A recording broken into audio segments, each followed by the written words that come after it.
Welcome, dear listeners, to another descent into the abyss that is the shadow behind you. I am your guide through the forgotten corridors of history, where the veil between the living and the damned grows perilously thin. Tonight, we venture into the mist, shrouded peaks and hollows of the Ozark Mountains, a land where the ancient oaks whisper secrets to the wind, and the rivers carve through stone like veins pulsing with unspoken horrors. It is 1892. A time when the wild heart of America was being tamed, or so they thought, by the relentless march of industry. But in the shadows of those towering pines, something far older and more savage stirred. This is the macabre tale of the brothers who turned lumberjacks into their final feast. Imagine, if you will, the Ozarks in the fading light of autumn. The air hangs heavy with the scent of damp earth and decaying leaves, a perfume that clings to your skin like the grasp of unseen hands. The mountains rise like the spines of slumbering beasts, their slopes cloaked in forests so dense that sunlight dares not penetrate beyond the canopy. Here, the wind howls through the valleys like the lament of lost souls, carrying echoes of axes biting into wood, the rhythmic thud echoing like a heartbeat growing fainter with each stroke. But beneath that symphony of progress lies a silence, a profound, watchful quiet that waits for the intruders to falter.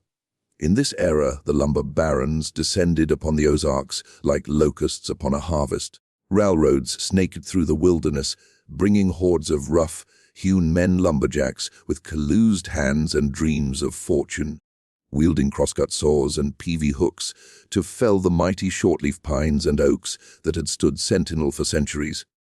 Camps sprang up overnight. Clusters of canvas tents and log shanties huddled around roaring fires, where men shared stories of home, of women left behind, and of the strange noises that plagued their sleep. The Missouri Lumber and Mining Company, with its colossal mill in Grandin, devoured the forest at a staggering pace, producing millions of board feet annually. The air reeked of sawdust and sweat, mingled with the metallic tang of blood from minor accidents that were all too common in this brutal trade. Yet, amid this frenzy of extraction, whispers began to circulate. Lumberjacks vanishing without a trace. At first, it was dismissed as the perils of the wilder man lost to a ravine. Another claimed by a falling tree, perhaps a deserter fleeing the backbreaking labor. But as the disappearances mounted, the tales grew darker. Footprints leading into the underbrush and abruptly ending, unearthly howls piercing the night, not quite wolf, not quite human. And then, the discoveries scattered bones, gnawed clean, hidden in forgotten caves. The locals, descendants of hardy Scotch, Irish settlers who had eked out lives from the rocky soil for generations, spoke in hushed tones of curses upon the land. They knew the Ozarks held grudges, that the mountains remembered every trespass. Our story centers on two brothers, Elias and Thorn Hawthorne, born of the mist and bred in isolation. Recluses dwelling in a ramshackle cabin deep in the hollows, far from the logging trails. They were shadows among men. Elias, the elder, with eyes like polished obsidian and a frame twisted by some congenital malady, was said to possess an unnatural strength. Thorn, younger and sly, moved like a fox through the bracken, his laughter a sound that chilled the marrow. They were the last of a forsaken bloodline. Their ancestors whispered to have fled some unspeakable scandal in the old country. But in the Ozarks, where folklore intertwined with fact like vines choking a tree, rumors swirled that the Hawthorns carried a darker inheritance, a hunger that no earthly sustenance could sate. Picture the scene. A foggy dawn in September 1892. A group of lumberjacks from the Grandin Mill, weary from a week's toil, sets out to fell a stand of virgin timber on the fringes of Black Hollow. The mist clings to their boots as they tramp through fern-choked paths, axes slung over shoulders, banter masking the unease that prickles their necks. They joke about the mountain boogers, local legends of feral men who lurked in the wilds. But their laughter fades as the forest thickens. By midday, one man is missing. Searches yield nothing but a discarded hat, stained with what might be blood or merely rust from the earth. Night falls, and the campfires burn brighter, wards against the encroaching dark. But in the hours before dawn, screams echo through the trees, human, yet twisted into something primal. As the tale unfolds, we'll delve into the heart of this nightmare, where brotherhood turns to abomination and the line between survival and savagery blurs into oblivion. What drove these brothers to such depravity? Was it the isolation of the mountains, whispering madness into their ears? Or something older, a curse woven into the very soil of the Ozarks? Listen closely, for in these stories, the shadows behind you grow longer, and the feast they prepare may claim you yet. Let us begin our journey, step by cautious step, into the Macabre. Feel the chill settle in your bones, the way the air grows thick with anticipation. For in the Ozarks of 1892, the trees were not the only things being harvested. Human lives fed a hunger that knew no bounds, and the brothers Hawthorne were its insatiable architects. Stay with me, dear listener, as we peel back the layers of this forgotten horror, layer by bloody layer. The feast awaits, and so we step deeper into the fog-laden paths of Black Hollow, where the Ozark Mountains cradle secrets like a mother hides her deformed child. It was the spring of 1892 when the first whispers of unease rippled through the logging camps. The Missouri Lumber and Mining Company had extended its tentacles further into the wilderness, establishing a new outpost near the headwaters of the 11-Point River. Here the forest was primeval, towering pines that scraped the sky, their trunks thick as 3 men abreast, roots delving into earth rich with the decay of eons. The air was alive with the buzz of saws and the shouts of teamsters, but beneath it all lurked a palpable watchfulness, as if the woods themselves were breathing, waiting. Enter the Lumberjacks, hardy souls from the east, Irish immigrants with brogues, thick as the mud on their boots, Swedes with fair hair and stoic demeanors, and locals scraped from the hollows, desperate for the $1 a day that promised escape from subsistence farming.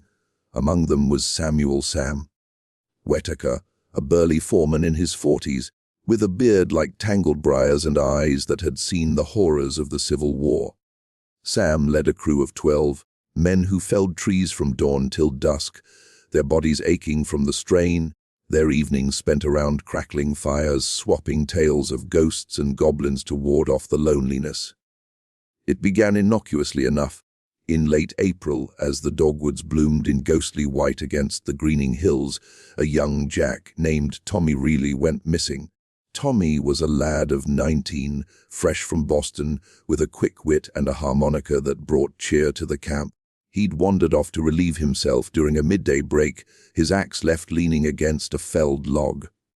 When he didn't return, the men called out, their voices swallowed by the dense undergrowth. Searchers fanned out, lanterns flickering like willow, the wisps in the twilight. They found his harmonica, crushed underfoot as if in haste, but no sign of Tommy. Probably ran off to town for a skirt. One man joked, but the laughter was forced, eyes darting to the shadows. Days turned to weeks, and the camp pressed on, the rhythm of labor a balm against growing dread. But then came the second disappearance, Old Man Hargrove, a grizzled veteran who knew the woods like the veins on his hands. Hargrove vanished while scouting a new cutting site, his pipe found smoldering on a stump, tobacco still warm. Now the whispers grew louder. The locals spoke of the Hawthorne brothers, Elias and Thorne, who lived in a dilapidated cabin atop Razorback Ridge. "Them Hawthorns ain't right," an old-timer named Jeb muttered over beans and cornbread. Their pa was a queer one. Disappeared in 75 after some feud. Folks say the boys ate him to survive the winter. Elias Hawthorne was a figure of nightmare. Tall and gaunt, with skin pale as birch bark and hair matted like a wild animal's pelt, he rarely ventured into the settlements. When he did, it was to trade pelts or herbs, his voice a rasp that set dogs to howling. Thorne, his shadow, was smaller, wary, with fingers quick as spiders. They hunted and trapped, living off the land, but rumors painted them as scavengers of a darker sort. Children in nearby hamlets were warned, stay clear of Black Hollow or the Hawthorners will boil your bones for soup. Sam Whitaker dismissed it at first. Superstition bred from isolation. But as May bled into June, the heat rising like steam from the riverbanks, more men vanished. 3 in 1 week, the Swede brothers Olaf and Lars, gone while hauling logs, and a quiet fellow named Pike, whose screams echoed one moonless night. The camp became a fortress of fear. Men slept with knives clutched, fires banked high to pierce the gloom. Sam organized patrols, but the forest seemed to conspire against them. Paths twisting illogically, fog rolling in like a shroud. It was during one such patrol that Sam first encountered the brothers. Venturing deeper into Black Hollow, where the trees leaned in as if to eavesdrop, he and 2 companions stumbled upon a clearing. There stood the Hawthorne's cabin, a squat structure of weathered logs, roof sagging under moss, smoke curling lazily from a stone chimney. The air reeked of something foul, like rotting meat left too long in the sun. Elias emerged from the shadows, his obsidian eyes glinting. "Lost, are ye?" he growled, a smile revealing teeth filed sharp, or so it seemed in the dim light. Thorne slunk out behind him, carrying a bundle of what looked like hides. "Ain't no place for flatlanders," he added, his voice a sly whisper. Sam demanded if they'd seen the missing men. Elias laughed, a sound like gravel grinding. "Men come and go in these hills. Some feed the earth." The encounter ended tensely, the lumberjacks retreating with spines tingling. That night, back at camp, Sam couldn't shake the image of the brothers' larder. A glimpse through a cracked door of hanging shapes, indistinct but ominous. As summer peaked, the disappearances escalated. The company sent investigators from Grandin, burly Pinkerton types with revolvers and notebooks. They questioned locals, who spun yarns of ancient curses, Osage spirits angered by the desecration of sacred groves, or echoes of the Civil War bushwhackers who haunted the ridges. But evidence pointed inexorably to the Hawthornes. A search party found a boot near their property, chewed as if by beasts. Then a grisly discovery in a cave mouth yawning like a scream, bones scattered, human femurs scored with knife marks, skulls cracked open. Panic gripped the camps. Men deserted in droves, the lumber quotas faltering. Sam, driven by a mix of fury and fear, rallied a posse. Armed with rifles and torches, they ascended Razorback Ridge under a storm-threatened sky. Thunder rumbled like the growl of a starved animal, lightning illuminating the twisted path. As they neared the cabin, a stench assaulted them. Coppery blood mingled with smoke. Bursting in, they found horrors beyond reckoning, pots simmering with unidentifiable stew, walls adorned with trophies, fingers strung like beads, scalps drying on hooks. But the brothers were gone, vanished into the night. The posse torched the cabin, flames leaping like vengeful spirits, but the Hawthornes had slipped the noose. Whispers persisted, sightings of shadowy figures in the woods, howls that mimicked human cries. The feast had begun, but its architects roamed free, hunger unabated. The flames of the Hawthorne cabin licked the night sky like tongues, tasting flesh, but the brothers were phantoms, dissolving into the labyrinth of the Ozarks. Elias and Thorne, now hunted, retreated deeper into the wilds, where even the bravest loggers feared to tread. Black Hollow became a forbidden realm, its name synonymous with doom. Yet the lumber industry, driven by greed, pressed on. New crews arrived, ignorant of the shadows, their axes ringing defiantly. But the brothers, transformed by their exile, evolved from recluses to predators supreme. It was July 1892 when the horrors intensified. The heat was oppressive, the air thick with humidity that clung like a fever dream. Sam Wetacre, haunted by the cabin's revelations, became obsessed. Sleepless nights found him poring over maps by lantern light, tracing forgotten trails that snaked through the mountains like veins. He gathered tales from elders in nearby hamlets, stories of the Hawthornes' lineage. Their grandfather, a Confederate deserter, had allegedly devoured his comrades during a brutal winter siege. Blood calls to blood. An old woman croaked, her eyes milky with age.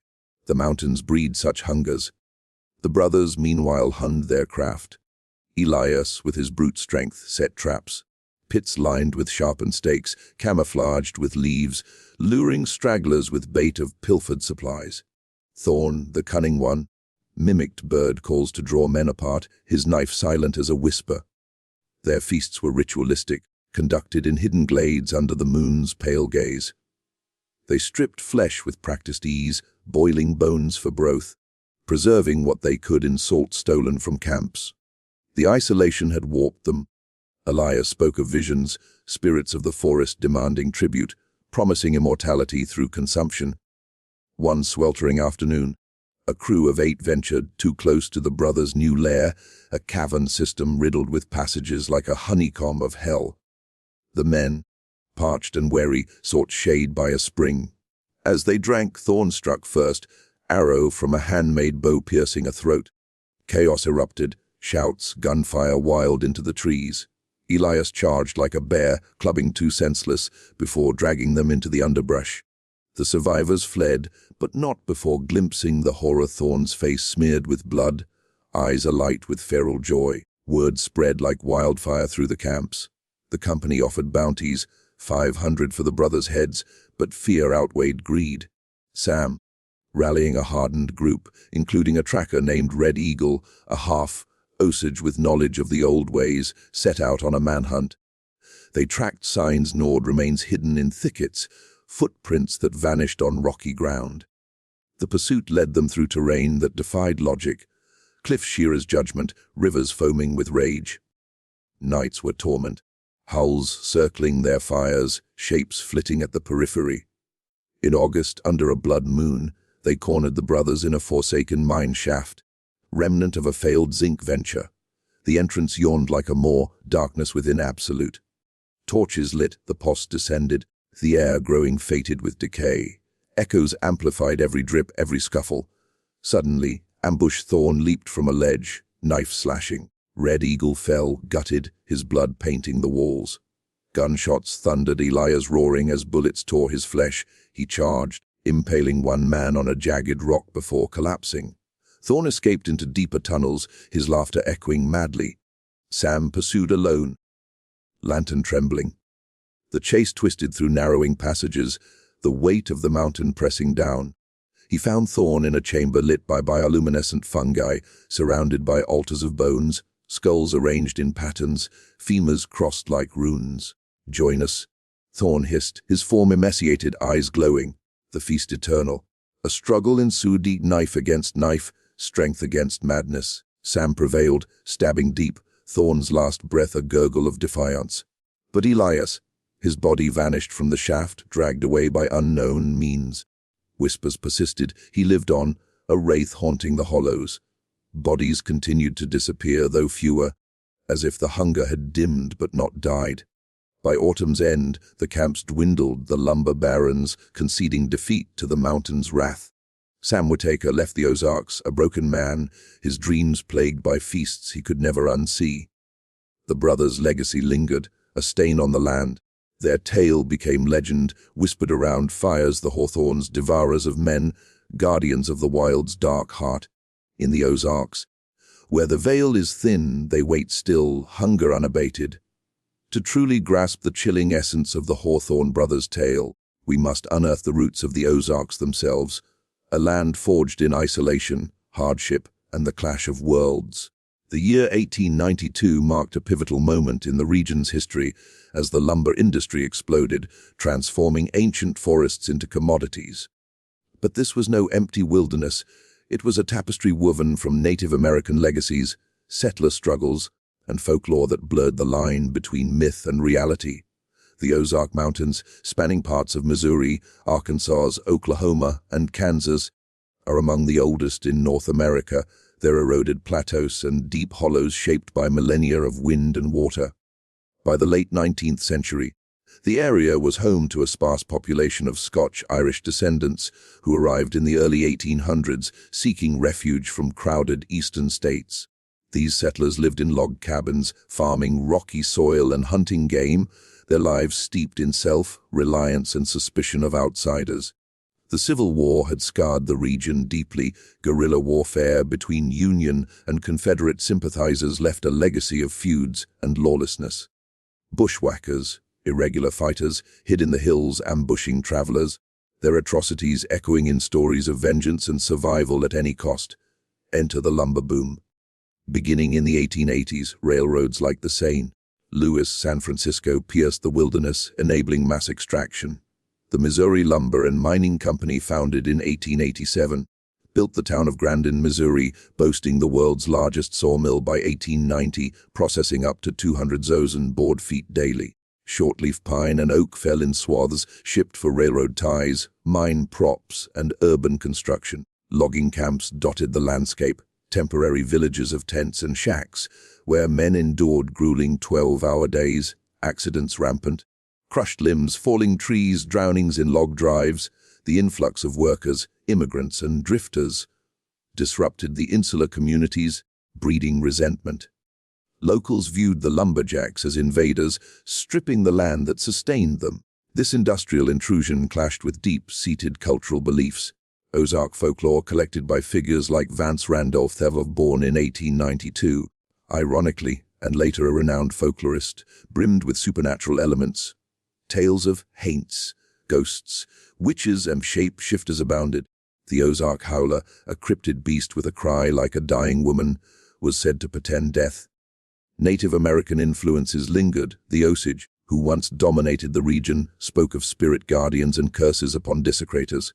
Displaced by treaties in the 1820s, 1830s, their legends of little people, mischievous or malevolent beings, merged with settler stories. Cannibalism motifs appeared in broader American folklore, like the Wendigo of Algonquian tribes, a spirit embodying insatiable hunger, born from starvation and taboo acts. Though more northern, similar themes echoed in Ozark yarns of wild men or feral families surviving through unspeakable means. Disappearances were not uncommon in this era. The rugged terrain claimed many flash floods, wildlife attacks, or simply getting lost in the labyrinthine woods. But folklore amplified these into something sinister.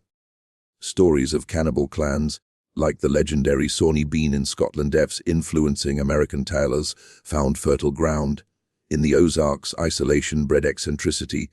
Reclusive families, intermarrying to preserve bloodlines, fueled rumors of degeneracy.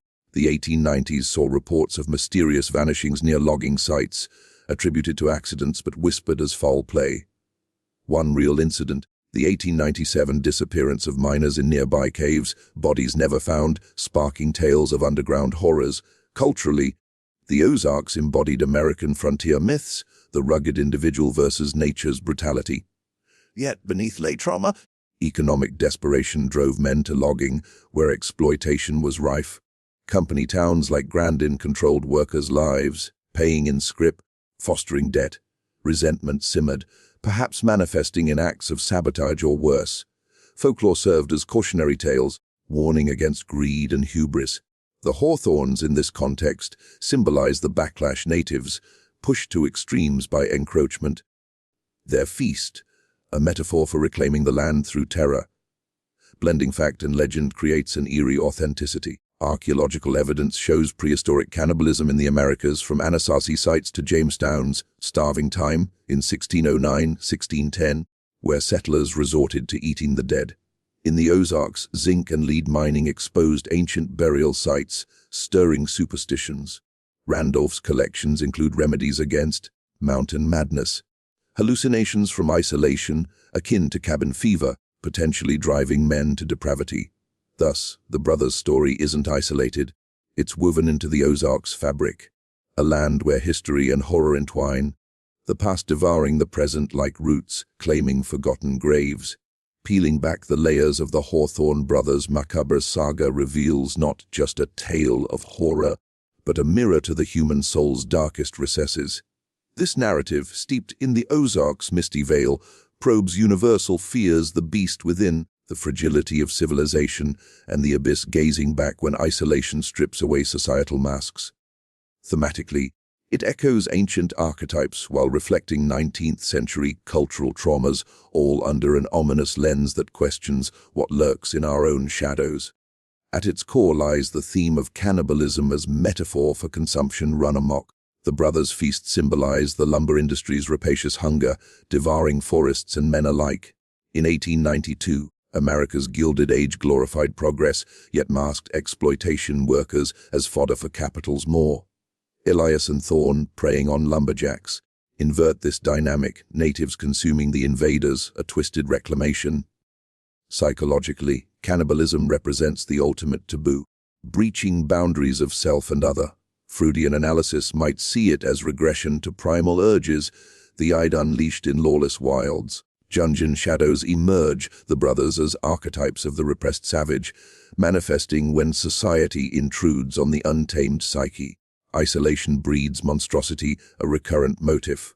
The Ozarks hollows, with their physical and cultural seclusion, amplify loneliness into madness. Historical parallels abound: the Donner Party's 1846 cannibalism, born of snowbound despair, or Alfred Packer's 1874 Colorado murders. In the Hawthorns we see cabin fever, literalized, prolonged solitude warping morality. Studies in environmental psychology note how remote environments heighten suggestibility to folklore, blurring reality and myth. The brothers' descent from survivalists to devourers mirrors how deprivation erodes ethics. Universal fear here in extremity: anyone might succumb. As philosopher Hannah Arendt noted on evil's banality, the Hawthorns aren't innate monsters, but products of circumstance, a chilling reminder of human fragility. Cultural trauma infuses the tale. The Ozarks, post-Civil War, bore scars of division. Families torn, lands ravaged. The brothers' lineage, tied to deserters, evokes intergenerational wounds, PTSD, like echoes driving aberrant behavior. Folklore serves as collective therapy, externalizing fears. The Wendigo legend, though Algonquian, parallels greed and hunger personified as a spirit possessing the weak. In Ozark context, it critiques industrialization's disruption, traditional ways cannibalized by modernity, thematic ties to native dispossession, Osage spirits avenging encroachment, the Hawthorns as vessels for ancestral rage. Symbolically, the forest represents the unconscious, dense, labyrinthine harboring repressed desires. Lumberjacks' axes symbolize penetration, violating the wild's sanctity, provoking backlash. The brothers, forest-born, embody nature's retribution, akin to eco-horror tropes in modern tales like The Hills Have Eyes. Gender dynamics lurk. The all-male logging world, devoid of domesticity, fosters homo-social brutality. The feasts a perverse communion. Human nature's duality shines through, brotherhood as bond and curse. Elias and Thorne's symbiosis, strength and cunning, highlights codependency turning toxic. In analysis, it probes sibling rivalry sublimated into shared depravity, echoing Cain and Abel with a cannibal twist. Universal resonance. Family as sanctuary or prison, secrets festering in isolation. Ominously, the story connects to broader fears of the other. Immigrants in camps as outsiders preyed upon reflect xenophobia in frontier America. The Hawthorns, hill folk, embody the demonized rural poor, their actions justifying urban disdain. Yet it subverts the civilized. Intruders fall victim, questioning progress's morality. Intellectually, this narrative invites reflection on ethics in survival. Philosophers like Hobbes posit the state of nature as nasty, brutish, and short, where self-preservation trumps all. The brothers embody this, their feasts a logical extreme, yet it haunts in our modern world of resource scarcity. How thin is the veneer? Thematically, it's a cautionary elegy for lost wilderness, where human intrusion awakens ancient hungers. As we dissect it, the shadows deepen, whispering that the true horror isn't the feast, but the potential within us all to partake. As the echoes of our tale fade into the mist, shrouded hollows of the Ozarks, we are left with the lingering chill of the Hawthorne brothers' legacy, a feast that devours not just flesh, but the soul's fragile peace. In 1892, amid the felled giants of the forest, Elias and Thorne became more than men. They transmuted into legends, eternal guardians of the wild's vengeful heart. Their story, woven from threads of history and horror, reminds us that some shadows never truly dissipate. They merely wait, patient as the mountains themselves, for the next unwary soul to wander too close. Reflect, dear listener, on the feasts we all partake in, the quiet consumptions of our daily lives, where ambition gnaws at integrity and isolation feeds inner demons. The Ozarks, with their timeless ridges and whispering winds, stand as a testament. Tamper with the ancient balance, and the land will claim its due. Samuel Whitaker escaped with his life, but the nightmares pursued him to his grave, visions of gnawed bones and gleaming eyes in the dark. And what of Elias? Whispers persist even now, of a hulking figure glimpsed in remote trails, a howl that curdles blood. Perhaps he roams still, an undying hunger, sustained by the mountain's curse. In closing, let this tale be a warning etched in your mind: the shadows behind you are not empty. They hunger, they watch, they remember. Next time you walk a wooded path, listen for the crack of branches under unseen feet, the faint rasp of breath not your own, for in the heart of the wild, the final feast may be prepared for you. Sleep well, if you can. Until our next descent into the abyss, this is The Shadow Behind You, where the forgotten rise to claim their due. Good night, or is it?